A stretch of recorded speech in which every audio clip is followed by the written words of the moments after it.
Carlos, hoje a votação foi, aliás, a sessão, ou as sessões, né, pode chamar assim, as sessões que tiveram duas extraordinárias, uma ordinária, né? Uma ordinária e uma extraordinária. E uma extraordinária, né?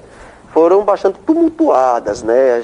Eu estive lá, debate muito acalorado entre oposição e situação por conta da reforma administrativa enviada pelo governo Alisson para aquela Casa Legislativa, e a votação foi hoje, como os nossos telespectadores conferiram aí na matéria que a gente chamou no primeiro bloco. Primeiro, o senhor se posicionou, como é que o senhor se posiciona diante da reforma administrativa? Por princípio, favorável à proposta de reforma administrativa, a esta e outras que eventualmente viessem a ser apresentadas por qualquer outro governo. Eu acho o seguinte, que se o prefeito Alisson informa e define que para cumprir os seus compromissos assumidos em Palanque, precisa de uma reforma administrativa, ou melhor, de uma estrutura administrativa da Prefeitura de Mossoró na configuração A ou na configuração B, não somos nós, os vereadores, que devemos dizer qual é a melhor configuração, porque quem vai perseguir para alcançar as metas e cumprir os compromissos é o gestor. Mas os vereadores podem opinar sobre a configuração. Então, por princípio, eu sou a favorável. No entanto, nós também acreditamos e defendemos que, seja qual for esse tipo de reforma, ela precisa ser esclarecida para a sociedade, ela precisa ser debatida, ela precisa ser justificada, para que não se torne simplesmente um ato discricionário da vontade do gestor e do atendimento amplo, integral e restrito da Câmara Municipal de Mossoró. Então, por princípio, eu votaria inclusive a favor dessa reforma administrativa, mas eu me ausentei na sessão extraordinária para não referendar a forma como estava sendo feito. Você abandonou o plenário? Eu saí do plenário no momento da sessão extraordinária, porque eu não ficaria para referendar algo que eu estava defendendo e dizendo que estava sendo conduzido da forma equivocada. E o porquê, Saulo, conduzido da forma equivocada?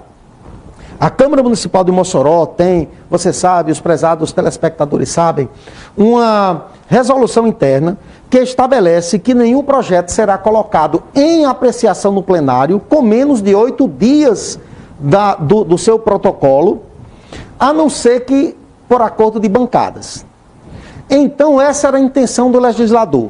Daí a Câmara Municipal de Mossoró, por 2 vezes nessa legislatura, e de forma inédita, desde que foi aprovada a resolução dos 8 dias mínimos, está utilizando um subterfúgio regimental que diz que as sessões extraordinárias podem ser convocadas e realizadas num prazo de 24 horas ou 40 horas. Né?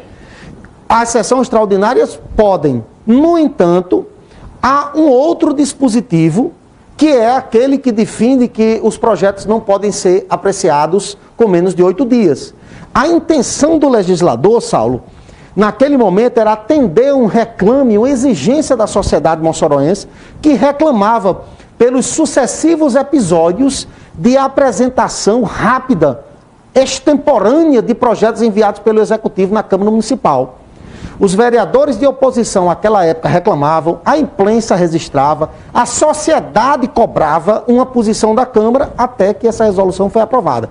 Essa era a intenção. E hoje, por esse subterfúgio regimental, a intenção do legislador está sendo subvertida e por 2 ocasiões projetos apresentados foram apreciados no plenário em sessão extraordinária. Na primeira ocasião, para a criação de 2 cargos de secretários extraordinários, com menos de 3 dias, e agora com pouco mais de 24 horas. Então, a gente acredita que isso, na realidade, inclusive pode representar uma ilegalidade. Eu pedi explicações à mesa diretora, que disse que ia me enviar, podendo ensejar até anulação desses atos, dessas votações, caso isso seja em algum momento judicializado. E a oposição deseja judicializar? Não, isso será apreciado. Nós precisamos, primeiramente, receber a resposta da mesa diretora. É um parecer? É um parecer, uma espécie de parecer. Porque veja, Saulo, um projeto dessa envergadura, deu entrada e apreciado, os vereadores da situação, em sua maioria, não vou dizer todos para não me equivocar, eu risco, inclusive, de ser leviano a respeito da leitura de algum deles, mas não leram. Sua maneira, não leram o projeto. Tanto não leram, que em nenhum momento se referia especificamente a dispositivos do bispo, mas de forma genérica. O senhor leu? Inclusive, eu li 3 vezes. E mesmo lendo 22 páginas. Porque os restantes são os anexos.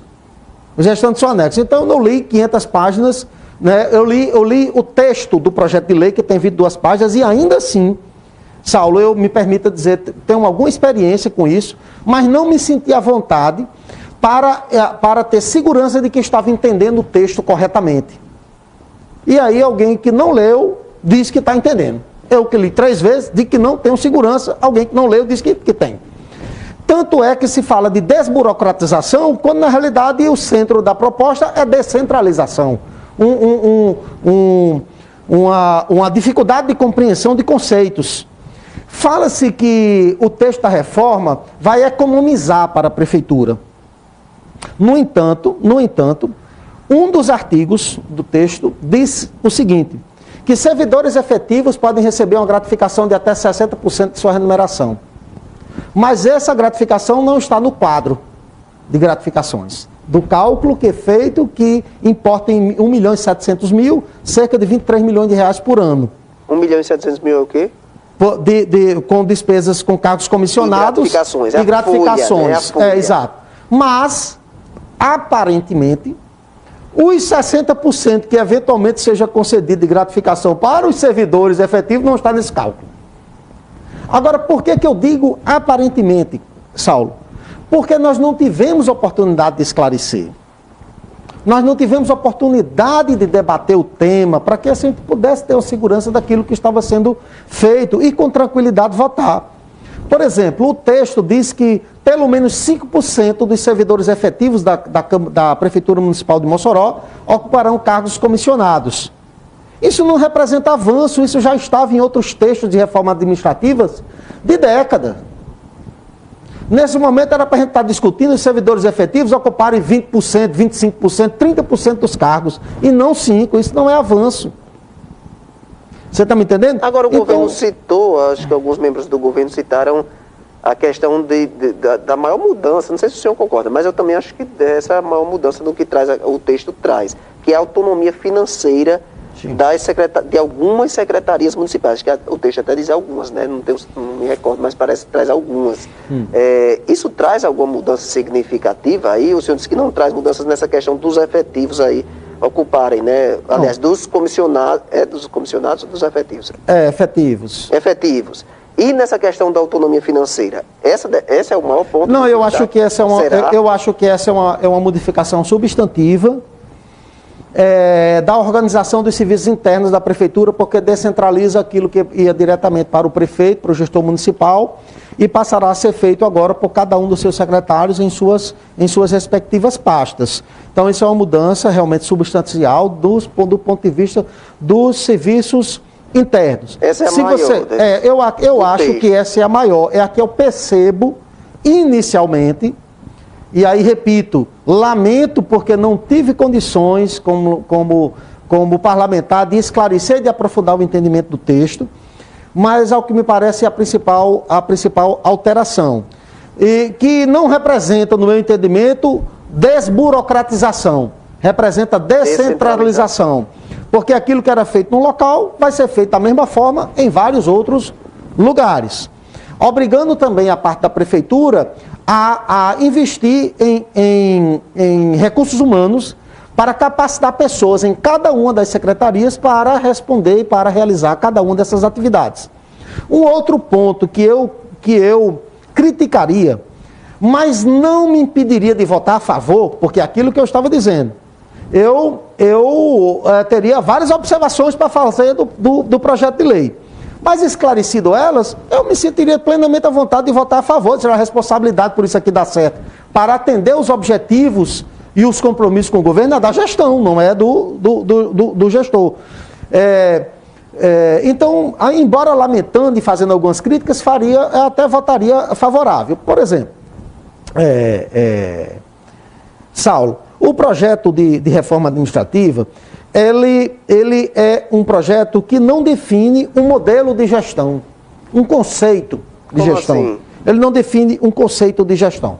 É um conceito de gestão baseado numa teoria de sistemas, é um conceito de gestão baseado em que princípio administrativo que oriente, não é? É de intersetorialidade, é de integração de setores. Qual é o conceito que antecede? Está entendendo? Não há um conceito que anteceda e que possa subsidiar aquilo ali.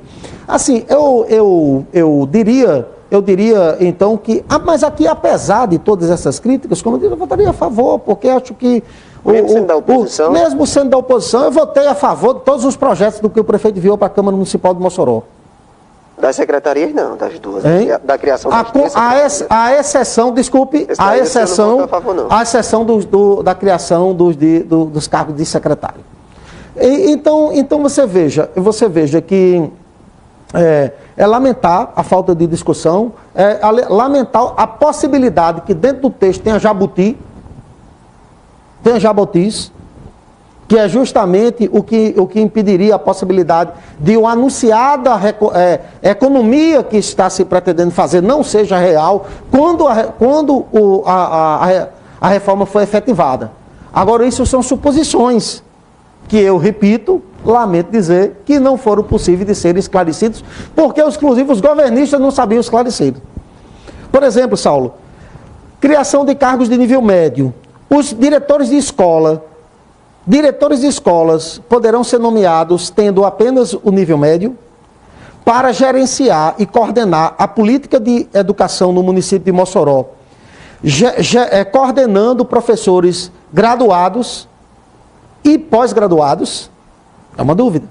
Mas no quadro que está apresentado lá, o maior número de cargos comissionados, se não me engano, da ordem de 142, é para profissionais de nível médio. O que enseja a suspeita, e aí eu volto a lamentar a falta de esclarecimento, de que esses servidores, para coordenar os CRAS, para coordenar os Centros de Referência da Assistência Social, as unidades básicas de saúde e as escolas municipais, poderão ser pessoas apenas com nível médio, para coordenar profissionais efetivos de nível superior e pós-graduado. Olha só o problema.